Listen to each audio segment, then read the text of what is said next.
What's going on, everybody? My name's Stephen Coons, and I am the host of the Everyday Pursuit podcast. Welcome. I'm really excited to talk about this episode. But before I get in, I do want to ask you guys a favor. If you've been listening in, maybe you have done this, maybe you haven't. But if you want to pause real quick, leave us a review. Also, just subscribe so when you know when new episodes are coming out. By the way, we usually come out every Monday with an episode as of right now. Also, if you find this episode at all valuable, if you could share it on social media and tag us at pursuit_HP for Instagram, that would be awesome. We're also on TikTok where we have little reels and podcast clips for each episode. All right, now time to dive in. So if you're looking at the title of this episode and you're wondering like, what is functional bodybuilding? I'm going to break it down in the most simple forms. Okay. So first of all, I didn't coin this term. I didn't invent functional bodybuilding, but it's something that's been a staple of my routine, or I'm not really doing it right now, but it was a staple of my routine for years. And if you look at my fitness modeling photos, I probably attribute a pretty good amount of the way I looked to functional bodybuilding. Now, what functional bodybuilding really is, and this is just, I mean, I'm sure the person that invented it has, you know, maybe a better definition than me, but it's just really the best of bodybuilding with throwing in functional movements. Okay. So if you don't know what bodybuilding is, it's probably most of the exercises you guys are actually doing in the gym. Like, you think that if you do bodybuilding, you're going to look like a bodybuilder. You're not. Bodybuilding is breaking down muscle and usually lifting in a hypertrophy range. So 3 to 5 sets, 8 to 12 reps within there, right? It could be more, it could be less. That's the generalization. And also, most bodybuilding isn't very explosive, right? It doesn't mean you're not exploding out of a squat, but you're not using bands. You don't care about athletic performance. You care about tearing the muscles to repair them through recovery, through protein, water, sleep, all those different things. Okay. So that's the goal. The goal is to build a body, to build muscle and build a physique. You don't really care about how strong you are. I mean, you're going to get relatively stronger. You definitely don't care about endurance. Maybe you're not doing like a ton of cardio. And if you do, it's a very like steady state cardio, maybe walking on the treadmill or doing a light jog, as you don't want to like eat at your muscle, which we can get into that on another episode, but that's not really super scientific. But I will say though, like, a lot of bodybuilders will stay away from doing cardio because they say, and I heard this on Mind Pump, like, oh, you're sending conflicting signals to the body. I actually kind of agree with this. I think the human body is very smart. And when you're running and doing certain things, it's thinking like, oh, I need to get from point A to point B. Like, it knows you're running. It does. Like, it understands how you're moving. And it's like, okay, well, man, if I'm really like heavy, maybe I want to get rid of some of this muscle. And there's a lot of other scientific things that happen, but that's what bodybuilding is. It's mostly just like the lifting and a lot of isolation stuff, like isolating your triceps, isolating your biceps or your shoulders. Then functional training, wow, there's about 100 different definitions. Some people think it's with kettlebells. Some people think it's with bands. Some people think it's athletic. My personal opinion is just, it's a mix. It's whatever gets you to be more functional. Now, what is functional? Functional, I think, is really a combination. Like, when I think about being functional, first you need to ask the person, well, is there a specific sport you want to be functional for? If you're talking about just a day-to-day life, look, we live in America, and for most people that don't have a physical labor job, you're doing nothing functional all day. Like, the most physically challenging thing you did was walk up the stairs. Like, you get in your car, you get out, you put away the dishes, maybe you picked your kid up. Like, we don't really do a lot. And then when we go to the gym, but that's intentional. I'm talking about just like day-to-day life. Unless you work in a labor job, like a job that's physical labor, you're not doing a lot of functional stuff. Maybe you're walking a lot or getting a lot of steps, but that's not really, that's not functional, but that's not what people are talking about. Functional would be like bending, twisting, flexibility, mobility, which those are 2 different things. Maybe like your explosive strength, your balance. The way that I look at it is if it helps me squat, lunge, hinge, press, push, or pull, those are the main big movements. It helps me do any of those better. It's functional to me. Okay. Plus, I do think mobility and flexibility becomes part of that. And I just want to feel athletic. I think that's probably the word that I would say with functional, and people maybe don't call it that, but it's like athletic. I used to work at F45, which is short for Functional 45. I actually managed the first one that opened in Arizona. And their functional training is literally athletic training. It's moving side to side, slamming balls, jumping, high knees, all these things. And did I feel more athletic? Oh yeah, for sure. I felt quicker. I felt younger. But I also did bodybuilding. And so when I was working at F45, obviously it's just like, it's a group fitness class, if you don't know, like Orange Theory, but way better. And they would have you do functional stuff, but the weight wasn't really heavy. There wasn't really progressive overload. Like I knew scientifically it wasn't really where it needed to be. And so I would go and do like 2 or 3 days a week at F45. And then I would do 2 or 3 days a week doing, like more of a bodybuilding. And it was a perfect split. And then that's when I got into actually like doing programming that was designed to be functional bodybuilding. So instead of having like a day where you did functional training and a day where you did bodybuilding, which is actually a really positive in a way, but it can be a little bit conflicting. I thought that like, maybe I don't need as much functional training for my goals. Like I want it in there, but I don't want it to be the whole session. And especially because when you're doing that, you're at very high intensity every day, and long-term, it's not good. It's going to burn you out. So for me, I was like, man, I need something that's short, to the point, sustainable, boost my metabolism, helps me gain muscle. Like, you want the best of both worlds. But I also knew that before, when I was doing just like bodybuilding, air quotes, I didn't feel very good. Like, I felt very, very sluggish. And I'm not a super big guy, but I felt big, right? Like, not good. I felt slow. I felt lethargic. I did not feel athletic. And so I knew that I needed to add some like functional training in there. And so the cool thing about the functional training for me too, or functional bodybuilding, is that it allowed me to not only like get to a place of lower body fat, but stay there. And this is why. If you're just doing like Orange Theory or F45 or some group fitness class, and you're just doing HIIT all the time, you could probably get pretty shredded. The problem is it is too high intensity, and you'll get to a certain point where your body like starts eating at something. It will eat at your energy. It will eat at your muscle. Like it's just too much central nervous system activation. Now on the other end, and I'll go to my grave with this, but people that do bodybuilding that like don't do cardio because they're afraid they're going to eat at their muscles, you're honestly losing a lot, because if your cardio is good, you actually recover quicker, to a certain point. I'm not saying go on 20-mile runs, but if you were running 3 to 5 miles a few days a week, you would be more shredded. You would have probably more strength and recover quicker. And there's a lot of other metabolic processes that happen when your cardio is better. Your mitochondria is more dense. That's like the powerhouse of the cell. So you actually would help your metabolism just from that. You're burning more calories, so you can eat more, which means if you're processing it and refilling your glycogen storage, your lift's going to be harder. Our lift is going to be more intense. There's a lot of benefits. So I'm like, okay, so those are two components. You have the cardio, you have the strength. Great. So I could do a little bit of bodybuilding stuff and look good, but I could also do the high intensity stuff to like help me stay lean and have good cardio, right? Well, what about mobility? What about flexibility? What about the twisting and the bending? So that's kind of where that comes in too. Within functional bodybuilding, depending on what day you're doing, there's like 1 or 2 movements that are really based around movement, right? More than they are the exercise. So for example, if you're doing like a kettlebell windmill, if you don't know what that is, go pause and look it up. It's not just holding the weight. It's twisting. It's putting your spine in a twisting motion. It's doing shoulder isometrics. It's locking out. And it's really an unorthodox movement you normally wouldn't do.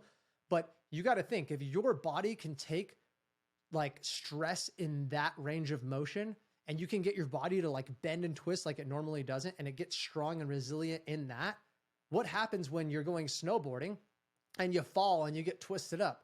Your body's going to be so much more used to like harden your muscles and protect your bones and your ligaments and your joints. So I think functional training needs to incorporate all of it. The thing that I didn't know that was going to happen with doing functional bodybuilding is that I was going to create probably the like most well-rounded badass physique I've ever had. 100%. Because my struggle, like when I was in the military lifting, I was a kind of a bigger, muscly guy. I was actually bigger than I am right now. But I didn't feel good. And this is my early 20s, peak strength. I was like 165 pounds. I think I benched like 335, like super strong upper body, not very strong lower body, but I think I was like close to a 500-pound deadlift. My squat was atrocious because I never squatted, but I was strong. I was very strong. One thing that I kind of realized was like, I think the thing that was the catalyst for me doing this is I always struggled staying lean. Like I was kind of muscular. I had like kind of a 4-pack, but I could never get shredded. And even if I could, I had to like go keto, basically completely cut out all carbs, nothing. I couldn't stay lean. And really it's just like my metabolism wasn't ramped up to where it needed to be. And if I just ran, like let's say I barely did any weight training and I ran, I could get super shredded, but then I'd get skinny. So I know I needed to do both ends of it. So with functional bodybuilding, it really allowed me every workout to, and they're a little bit different, to like mostly do bodybuilding, sprinkle in functional training. Or some days were mostly functional and sprinkling in bodybuilding. And the cool thing about that is it allowed me to regulate my volume better. Not every day was super high intensity. Like some days that were more functional than they were bodybuilding. It was functional more on the mobility side. And there were some days that were more functional on the cardio side, but it was steady state. Then there are some days that are more functional, but high intensity. And I do the same thing with my clients in Pursuit that are doing some type of, functional bodybuilding-esque program. Is not every day can be super high intensity. They need to kind of regulate it, and they need to put their lower body days a couple days apart. And you have to kind of, when you're programming somebody, you have to sit there and look at the calendar view of like, how is it going to look in 30 days? But I digress. So that was something that was really cool to me, is like, it could hit all the components. It helped me get the physique I want. Obviously I had to be on point with my nutrition, but I felt like my metabolism was so good. And not just because I was doing like these high intensity soul crushing classes, like I was doing at F45 every day.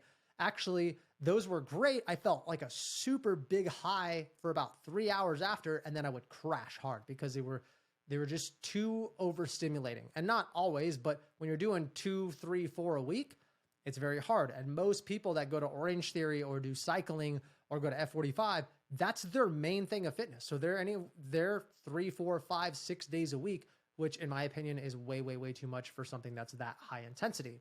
And exercise professionals will probably tell you the same thing. So this was nice because it regulated volume, it regulated intensity in my nervous system. It gave me the body I was wanting, and I didn't feel like crap. I didn't feel like I was crashing and burn out.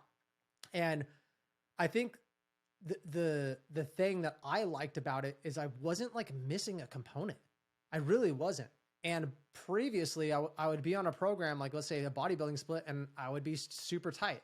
I'd feel sluggish, or I'd be doing more of like just functional training. And I'd be like, man, I'm kind of getting small because I'm not a big dude. So, if I'm getting to 170 pounds or lower, I'm like, man, I'm getting kind of skinny. So like, how could I crack the code? How could I do that? How could I get big or like relatively big and feel functional and have good cardio and all this? And maybe those aren't your goals, but for me, I just want to be a well-rounded shit brick house badass. That's what I want to be.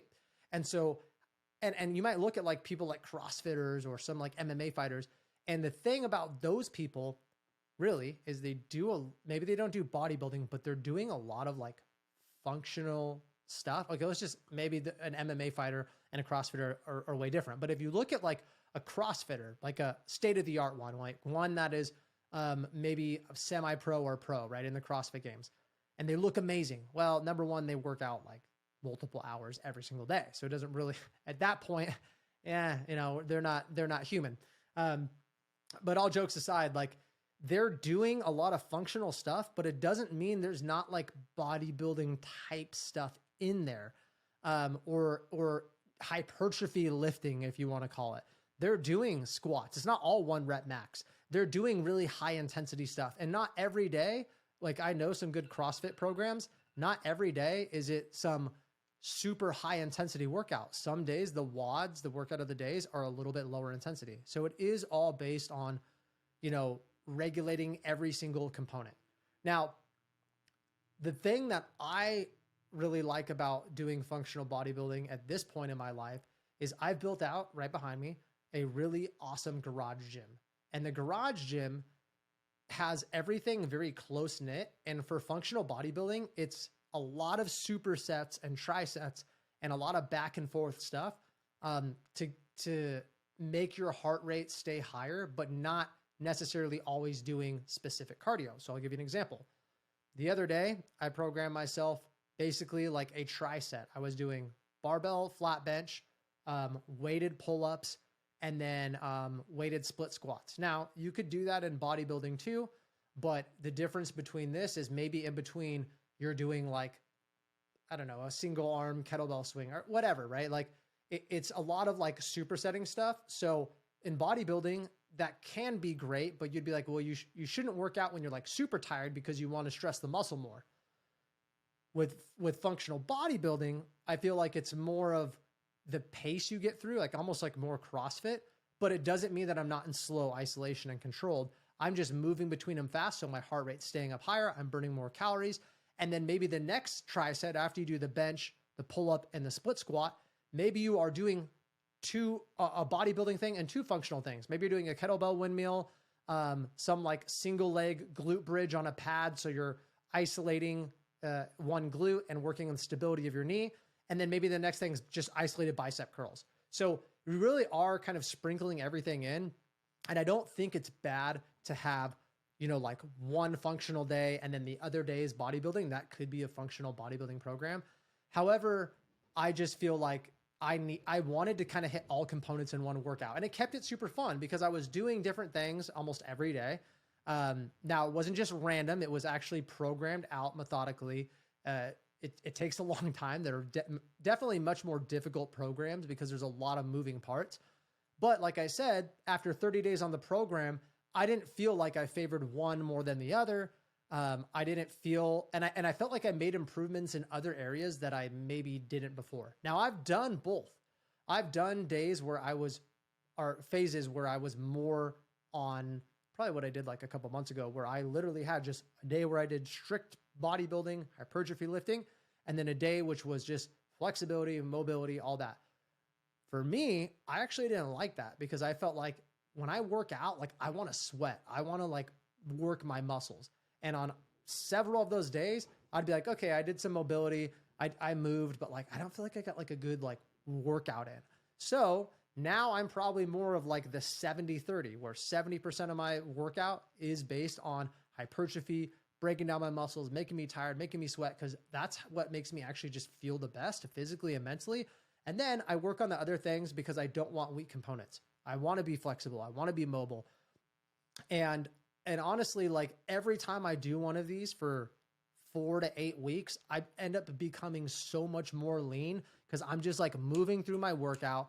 I'm prioritizing cardio in like a different way through supersets, through some high intensity, short interval training, through some training that is, that's, a little more steady state. And I just have the components of all of them. And also when I'm done, I just feel like younger. I feel more athletic, right? I mean, picture how you feel right now and then increase your flexibility, increase your mobility, increase your cardio, increase your agility. Maybe your strength stays the same. Like, are you going to feel better? Absolutely. Are you going to feel younger? I freaking sure hope so, right? Like, and that's kind of what it did for me. It put things into perspective of like, wow, how can I create a program that hits all components? Now, I'll leave you on this. If you're starting out and your goal's just aesthetics, maybe functional bodybuilding isn't like the best thing for you to do because number one, it's a lot of components and it's maybe not the best bang for your buck. Now, there's different types of functional bodybuilding. Okay. There's functional bodybuilding. Like I have one client that's doing like a functional bodybuilding program where it's just to get him to look sexy. He's like, I want to burn fat. I want to build muscle. And so we like really don't touch on the mobility and flexibility stuff, like a little bit of stretching post workout and just enough warm up to where he doesn't get hurt. But the movements are like fast paced, superset, kind of a little more like CrossFit-y because he likes that. And it works really, really well. So you can have functional bodybuilding that's very aesthetic focused. And then you can kind of have performance and there's everything in between. And it really is just finding out what works best for you. Like I said, as I'm longer into my training career, I really like the 70-30, 70% bodybuilding, 30% mobility. It used to be like 90-10, 80-20, and I keep going more on the on the spectrum of pushing the mobility and flexibility because I have injuries. I'm a little beat up. I have some things and goals of mine where I want to feel really good into my old age. So I'm not just only concerned about looking good. I also want to feel really good. And I can tell you that when I'm just doing bodybuilding and I'm doing no like functional training or intentional training, I feel really, really tight and I don't feel good. So, you know, you can do whatever you want. You can do whatever components you feel like are best. But, you know, it would be something good to try. I would especially say that if you're 5 years or longer, you know, in your fitness journey, doing some type of functional and if you like feeling athletic, like some people just don't care. Okay. It's not for you. If you like feeling athletic, if maybe you have some like side hobbies, like maybe you do jiu-jitsu or MMA or skiing or like anything like super active, I would highly suggest doing a program like this because you can still have all the aesthetics you want. You can still look sexy as hell, but you're going to feel like it's complementing almost every sport you do. And the thing is, if you get a coach that knows what they're doing, if you have a specific sport, you just gear those lifts more specifically towards whatever you're going to use in those muscles. So I really like it. That's kind of the style that I've been lifting for years. I don't think I'm going to change it anytime soon. And it's cool because I do a lot of things. I do a little bit of boxing. I do a little bit of cardio machines as far as like my assault bike and my ski erg. So more functional cardio machines, right? I'm not just stepping on a treadmill. I'm like moving more of my body. And I feel really good doing like a little bit of everything. Is it the most efficient way to get one goal? No, right? The most efficient way would like just do this, law of specificity.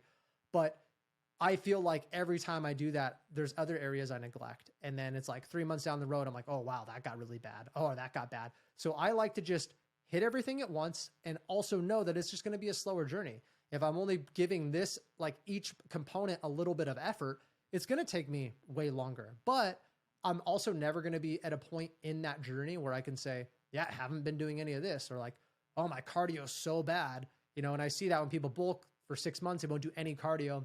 And then they start doing cardio again. And for the first 3 months, they're dead. Like, that's not what I want. I want like to stay pretty well-rounded and consistent. And yeah, my progress isn't going to be maybe as fast as other people in that area, but I sure as hell will be more well-rounded. I will feel better. And honestly, I think for the vast majority of people, you're going to look better just because you have those other components in there. And you might say, well, what about the mobility and flexibility? Well, mobility and flexibility is also, you know, for the most part, injury prevention. So I can tell you firsthand, by getting injured, that's the quickest thing to take you out of the game and get out of shape.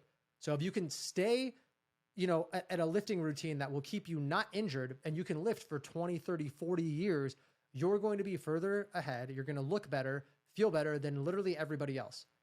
If you're just doing bodybuilding and you're constantly getting hurt and little muscle tears and tweaks, and it's, you know, you can't bench for 3 months and then you can't squat for 3 months because your knees, and then maybe you're getting surgery, you got to relook at your program and make it a little more well-rounded. That way you can keep lifting, because it's the compound interest of doing things over a long period of time that's going to get you to have a better physique than just doing it, you know, for 1 day or for 1 year. So hopefully this was helpful. It gives you a little bit of insight into a lot of the training that I do and the style that I really, really enjoy. There's nothing wrong with any other style of lifting, but this is the stuff that I like, and I like the intensity of it, and I think it's very balanced out. So if you guys have any specific questions, you can visit pursuehp.com, fill out a questionnaire to meet with a coach. I'd love to chat with you about your specific programs. See if we can come up with one that's going to fit you really, really well.